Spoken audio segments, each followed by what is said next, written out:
To come into care right then and there.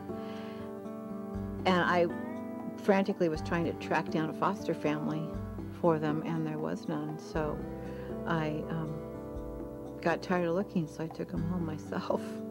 I was fingerprinted, and I had all the, the rules and regulations were on my side, and I realized it wasn't going to be for more than the weekend, but I needed to be able to get them to a place where they could have dinner and go to bed.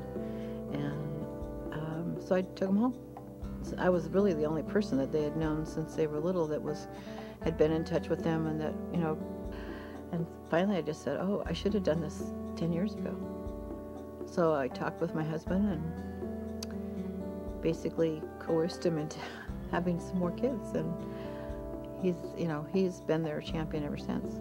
I was working with teenagers in foster care with a program called Independent Living Skills, and I was seeing with these young people, sure, you could teach them certain skills or help learn skills about money management, preparing food, budgeting, yada, yada, yada. But I was also seeing that these young people, as they were getting to be 18, 19, 20, that they were going to end up leaving care with no resources except whatever they could draw on themselves.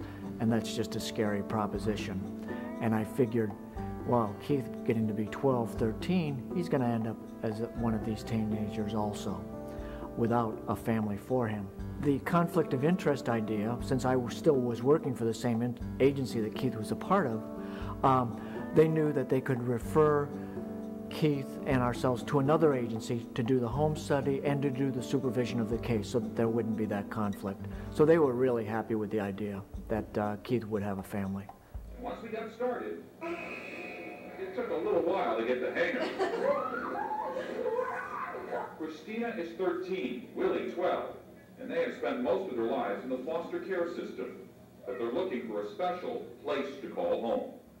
We have this wonderful relationship with our local NBC affiliate, KSDK. They do a weekly program for us called A Place to Call Home. Actually, it's on air 3 times a week. And they do these amazing segments for our kids. They take them out to places where the children want to go, where they are having a good time, and they turn into these beautiful segments then. We're compiling those into a tape then that we can show to currently licensed foster adoptive families so that they can meet the children on video. So it's kind of a virtual adoption fair, as it were, where we don't have to bring the children into a place that feels uncomfortable, but yet we can really present them and introduce them to families. And then we have the adoption workers right there who can answer any questions that the families might have. And that way we can make an initial match. We have a lot of kids who are 15, 16, 17 who are very scared that they're going to leave the system without a family. And one young man, his name is Mark, wanted to do this. He wanted to participate in this. At first, we asked if he would write his own profile. We put together a little passport on him, the passport form, and we went to a church, and we asked the church, would you be the recruiter for this young man? And this fellow Mark, he said, if this church is going to recruit for me, I want to be there. I want them to meet me so they know who they're recruiting for. And he came that night, and we prepared him and helped him get ready for this. And it was really, I think, powerful because the congregation saw how important it was for him to get the family. And that night, a connection was made. When I'm writing a write-up of a child, I always imagine what that child may feel like when they see that. So you want to be very sensitive towards that. And I do a lot of displays in libraries. We have a featured in 3 local papers now called Monday's Child or Waiting Child that all of the newspapers have offered to do free. And that's where a lot of families come from, seeing the waiting child, and they say they wait for that Monday's paper, so they wait to see who and it may be that particular child that they're interested in. As a documentary photographer, my whole life is around trying to make positive change in people's life through the use of photography, and the Heart Gallery is exactly what that exudes. And the fact that I found out that Stephen got adopted from my photograph, I can die a happy photographer because I know I've affected change, positive change, in more than one person's life with that photographic image. Well, I find that the older kids, they understand why they're in the system, and they They know what happened and they want a family. Not that the little kids don't want a family, but the bigger kids really, really want a family. Some of the challenges are that, of course, the older kids still have that attachment to their biological family, and they don't want to let go. Jamie and her sister, neither one of them wanted to be adopted, and I had to drag them to the adoption event and said, just give it a try. Let's just see what happens. And both of them were successful at both of the match events. We've actually had sibling groups to be the speakers on a radio commercial. So they're saying, I may open it saying, hi, I'm Tony Oliver, founder and president of Roots, and I want to introduce you to a dynamic sibling group. And then each one of them says something, hi, I'm Terry, and I'm 16, and says something about themselves. And then we've scripted it out for them so they're not just off the cuff. But when we did it the first time, there was staff saying, you know, you really think people are going to call with the sibling group thing, you know, because we had older children in the sibling group. We had a sibling group of 4 one time that we were featuring. And what we found was that there were people who were calling and they were saying, has anybody gotten that sibling group of 4 yet?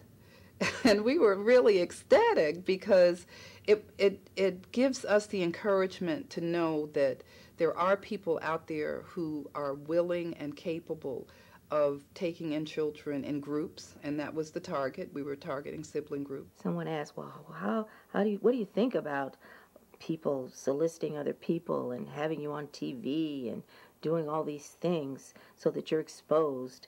And Chris said, well, you know, I love basketball, and I think there's a good analogy here. If you don't take the shot, you can't make the point.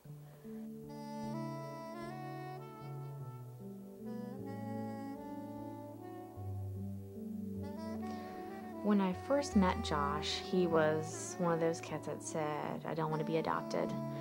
And his caseworker told me, don't waste your time. And both these kids don't want to be adopted. They have told me that. And I said, well, I'm going to try anyways. So I went out and spoke with him and kind of got to the root of why he was saying that. And he basically just was losing hope. He said, I don't think there's anyone who's going to adopt a black 16-year-old male who's going to adopt me, basically. And I said, well, I'd like to try. So I said, if you were to be adopted, what would that family look like? And he kind of gave me some ideas.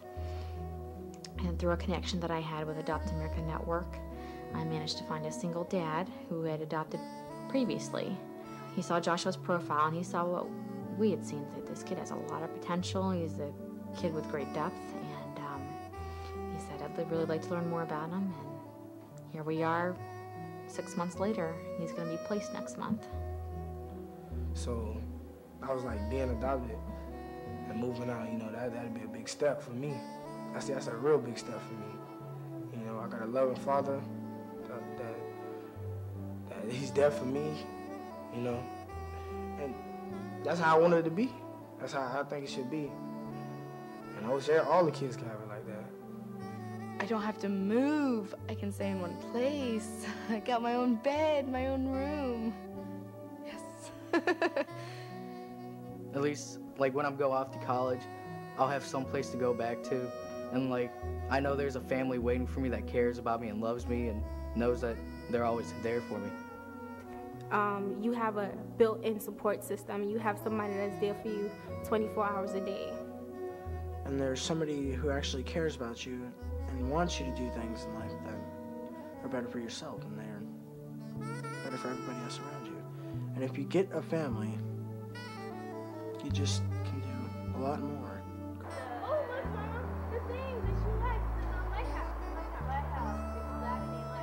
It may be a while, but once soon or someday that someone will come along and that they'll find you and that you'll have a loving home one day. This will not be a process where you sit and wait for people to call you. That you go out with the youth, support the youth, go out on your own and talk to people face to face, because I believe what makes a difference for these kids is relationship.